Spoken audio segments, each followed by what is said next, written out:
అందరికీ నమస్కారం. ఏదైతే ఈరోజు మన జనసేన పార్టీ అధ్యక్షుల వారు ఏదైతే కమిటీ ఇచ్చారో ఆ కమిటీకి నేను నాకేం జరిగిందో పూర్తి వివరణ ఇవ్వడం జరిగింది.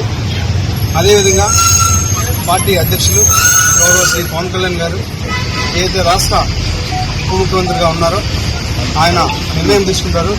ఆయన నిర్ణయం తీసుకున్న తర్వాత నేను మళ్ళీ మరొక మారి ప్రెస్ మీట్ పెట్టి ఇంకా పూర్తిగా ఇస్తా అని చెప్పి మీడియా మిత్రులందరికీ తెలియజేస్తాను. మరొకసారి మీ మీద ఒక కేసు నమోదు తెలుస్తుంది. ఇప్పుడు కావచ్చు, ముందు కావచ్చు, ఇప్పుడు కావచ్చు, ఇంకా ముందు కావచ్చు, లేకపోతే ఇంకా రాబోయే గంటలు కావచ్చు, రోజులు కావచ్చు, ఎన్ని కేసులైనా ఎదుర్కోవడానికి నేనున్నాను. నేనే ఎదుర్కొంటా.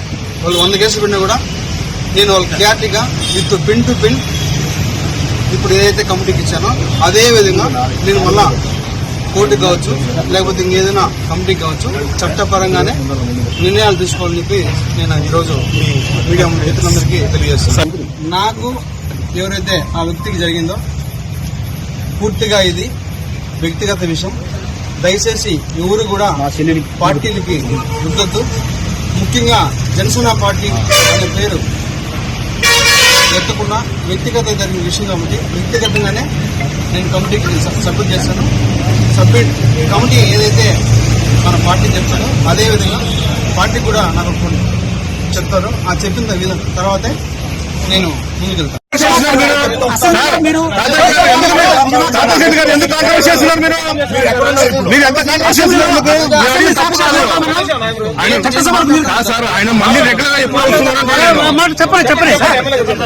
చెప్పండి.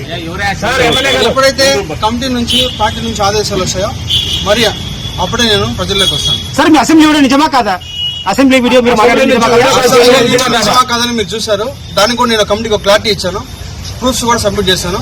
కమిటీ ఏదైతే డెసిషన్ తీసుకున్న తర్వాత మళ్ళీ నేను ఒకసారి ప్రెస్ మీట్ పెట్టి ప్రతి ఒక్క మీడియా మిత్రుడికి నేను విడమర్చి విత్ ప్రూఫ్స్ తో కూడా మళ్ళీ సబ్మిట్ చేస్తాను.